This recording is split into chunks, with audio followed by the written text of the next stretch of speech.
Hello everyone. तो ये question हमने अपने जो स्कूल 8 9 में जो पढ़ते हैं उनको कराया, जिनका एम है आईआईटी या ग्रेजुएशन के बाद आगे कैट, जो सबसे टफ एप्टीट्यूड एग्जाम माना जाता है।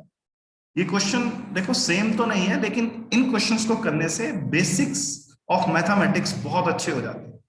ये 8 9 10 के हिसाब से थोड़ा टफ क्वेश्चन है, लेकिन ऐसे क्वेश्चन करने से हमारा माइंड दौड़ता है, हमारा माइंड चलता है, और हमारे आईआईटी के बेसिक्स और कैट के बेसिक्स भी कवर हो जाते हैं। तो क्वेश्चन क्या है? If k is -3/7 then which of the following rational numbers lie between k and 1/k? तो सबसे पहले ये क्वेश्चन नहीं करवाऊंगा, पहले मैं आपका एक बेसिक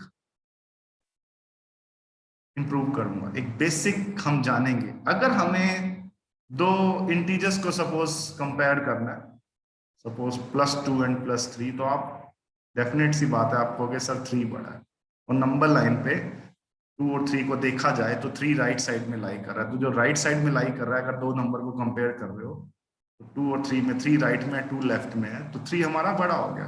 और यही चीज अगर मैं नेगेटिव साइन के साथ पूछूं, तो अगर दोनों के साथ मैंने नेगेटिव लगा दिया, तो अगर मैं नंबर लाइन पे देखूंगा, नंबर लाइन पे तो -2 और -3 में कंपेयर करने पे -2 -3 के राइट साइड में होगा, इसलिए -2 क्या होगा? बड़ा होगा। ये बात हमें अच्छे से मालूम है, ठीक है ना? इसमें तो कोई दिक्कत नहीं है। तो अगर मैं आपसे पूछूं -4 और -7 में कौन बड़ा होगा, बताओ, आप क्या बोलोगे? सर -4 ही बड़ा, क्योंकि -7 और -4 को कंपेयर किया जाए नंबर लाइन पे तो -4 -7 के राइट साइड में, ठीक है ना? इसमें तो कोई इश्यू नहीं है। अब यही चीज मैंने आपको जब रैशनल नंबर्स कराए, सिर्फ दो ही रैशनल नंबर को कंपेयर करना हो, जैसे 2/3 और 4/5, अगर इन दो रैशनल नंबर को कंपेयर करना हो तो बहुत सारे मेथड होता है। एक मेथड होता है इनका डिनोमिनेटर सेम बनाना दोनों जगह, और सिर्फ अगर दो ही रैशनल नंबर है, फिर बेस्ट तरीका क्या है स्कूल स्टूडेंट्स के लिए? Cross multiplication. जब आप क्रॉस मल्टीप्लिकेशन करोगे तो 5 × 2 10 मिल जाएगा, और 3 × 4 12 मिल जाएगा, और 10 के कोरस्पॉन्डिंग रैशनल नंबर है 2/3, और 12 के कोरस्पॉन्डिंग रैशनल नंबर है 4/5। तो 12 बड़ा है 10 से, +12 10 से बड़ा है, +12 के कोरस्पॉन्डिंग कौन है? 4/5। और +10 के कोरस्पॉन्डिंग फ्रैक्शन कौन सी है? रैशनल नंबर कौन सा है? 2/3 है। मैं कह सकता हूं 4/5 इज ग्रेटर देन 2/3। जब आप थोड़े बड़े हो जाओगे तो आपको परसेंटेज की फ्रैक्शंस याद होती है, तो 4/5 आप 80% कहते हो, 2/3 अप्रोक्सीमेटली 66.67% कहते हो। तो कौन बड़ा है? 80% बड़ा है, यानी कि 4/5 बड़ा है। लेकिन बचपन में ये 1/2 to 1/30 बहुत कम बच्चों को वैल्यूज लान होती है, ठीक है? तो एक क्रॉस मल्टीप्लिकेशन वाला मेथड स्कूल स्टूडेंट्स के लिए ठीक है, जब दो रैशनल नंबर को कंबाइन करना हो, जब दो रैशनल नंबर को कंपेयर करना हो। अगर 3 हो फिर तो एलसीएम वाला मेथड ही आपको लगाना पड़ेगा, ठीक है? तो अगर मैं आपसे अब पूछूं 3/7 और 2/5 में से कौन सा रैशनल नंबर बड़ा है, एकदम से क्रॉस मल्टीप्लाई, 15 40, तो बेटा कौन सा बड़ा है? 15 के कॉरस्पॉन्डिंग रैशनल नंबर क्या है बेटा? 3/7। तो आप क्या करोगे कि सर 3/7 बड़ा है हमारा 2/5 से। बोलो आ गया समझ? अब मैं थोड़ा सा चेंज कर रहा हूं इस क्वेश्चन में। अगर मैं नेगेटिव के साइन लगा देता, अब मैं पूछता कि कौन बड़ा है, आप क्रॉस मल्टीप्लिकेशन करते तो -15 आता, और क्या आता बेटा? -14 आता क्रॉस मल्टीप्लाई करके, ठीक है बेटा? तो अब बताओ -15 और -14 में से कौन बड़ा है? नंबर लाइन पे -14 बड़ा होगा ना -15 से, क्योंकि राइट साइड में लाई करेगा -15 के -14। और आप ऐसे भी सोच सकते हो, अगर दोनों नंबर नेगेटिव है तो जितना वैल्यू छोटा हो, ठीक है, ये जो मैग्नीट्यूड है हमारा, ठीक है, न्यूमेरिकल वैल्यू की बात कर रहा हूं मैं, साइन की बात नहीं कर रहा, जितना वैल्यू छोटा होगा न्यूमेरिकल वैल्यू, उतना ही वो नेगेटिव डायरेक्शन में बड़ा हो जाएगा। बोलो आ गया समझ अच्छे से ये बात? तो -14 राइट साइड में लाई करता है -15 के, इसलिए -14 बड़ा है। आई होप आपको ये बेसिक समझ आ गए होंगे। अब मैं इस क्वेश्चन के एक्चुअल सॉल्यूशन पे आता हूं। सबसे पहले हमें एक नंबर के दे रखा है, के क्या दे रखा है, -3/7, और 1/k क्या होगा, के हमारा -3/7 है, जल्दी बताओ 1/k क्या होगा, -7/3 होगा। बोलो, यहां तक कोई दिक्कत हो तो बता दो। अब मैं एक नंबर लाइन बना रहा हूं ताकि आपको ये बात अच्छे से समझ आ जाए। ये मैंने बनाई नंबर लाइन, ठीक है बेटा। और नंबर लाइन पे मैंने एक जगह पे दिखाया आपको 0, +1, +2, इस तरह से आप इन्फिनिटी तक जा सकते हो। फिर मैंने -1 दिखाया, -2 दिखाया, -3 दिखाया, आप इन्फिनिटी तक प्लॉट कर सकते हो, ठीक है जी।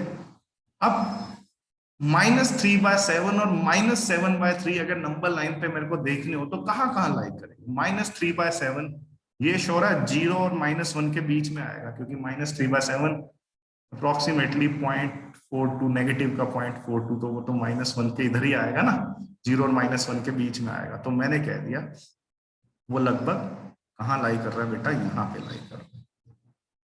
तो ये जो पोजीशन है मैंने इसको डिनोट कर दिया -3/7 के।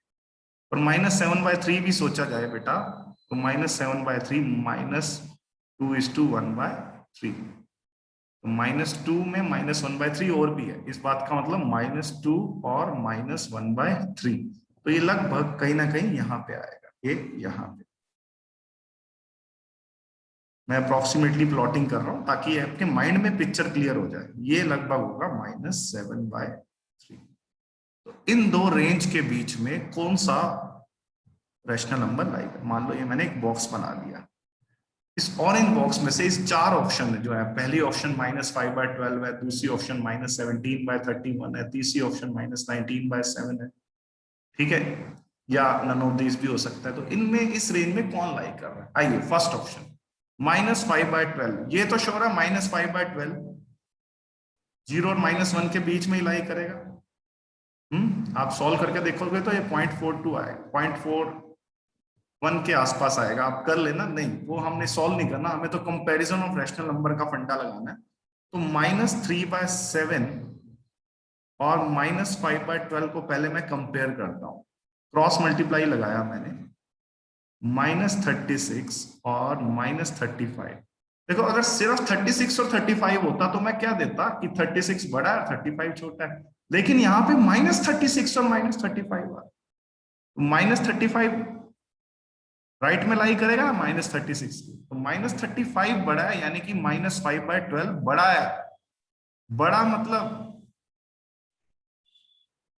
बड़ा मतलब ये है कि जो -5/12 है -3/7 के राइट में लाई करेगा। ये रहा -3/7, तो -5/12 कहीं यहां लाई करेगा, ये पॉइंट होगा -5/12 का। तो क्या इस रेंज में लाई कर रहा है के और 1/k, नहीं।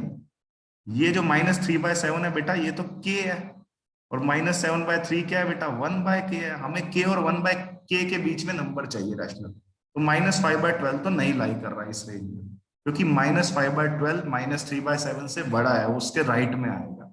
चलो सेकंड कंपैरिजन करते हैं। कौन सा सेकंड कंपैरिजन, -17/31। आइए, तो -3/7 और -17/31 को कंपेयर करना है, तो क्रॉस मल्टीप्लाई किया तो -93 और -119। तो वैल्यू वाइज देखो 93 छोटा और नेगेटिव साइन के साथ है, तो -93 बड़ा होगा। नंबर लाइन पे -93 राइट में आएगा ना, -119 के, यानी कि -3/7 बड़ा हो गया। -3/7 किससे बड़ा हो गया, -17/31 से। अगर -3/7 -17/31 से बड़ा है तो -17/31 इसके लेफ्ट साइड में आएगा, कहीं ना कहीं यहां पे आएगा। ये जो मैंने रेड मार्क लगाया, दिस इज -17/31, ये -7/3 के राइट साइड में आएगा। कौन, -17/31 -7/3 से तो बड़ा ही है, तो उसके तो ऑब्वियस ही बात है राइट में आएगा -7/3 के। तो ये श्योर हो गया कि बी ही आंसर है। आगे आप चेक करो या ना करो वो आपकी मर्जी है। हमारा आंसर बी प्रूव हो चुका है कि -17/31 -3/7 और उसके रेसिप्रोकल यानी कि -7/3 के बीच में लाई कर रहा है। अगर किसी का मन करता है कि नहीं सर मैं -19/7 भी चेक करूंगा, तो आओ मैं करवा देता हूं -19/7। तो -19/7 जो होगा, अगर मैं इसकी मिक्स फ्रैक्शन बनाऊं तो 7 2 14 -2 5 बाय -2 5 बाय 7। मतलब ये तो श्योर है कि ये -3/7 से तो छोटा है, लेकिन ये श्योर नहीं है कि ये -7/3 से छोटा है या नहीं है। देखो अगर -7/3 से बड़ा होता तो फिर ये भी रेंज में आ जाता। तो इन दोनों को कंपेयर करना पड़ेगा। किन दोनों को?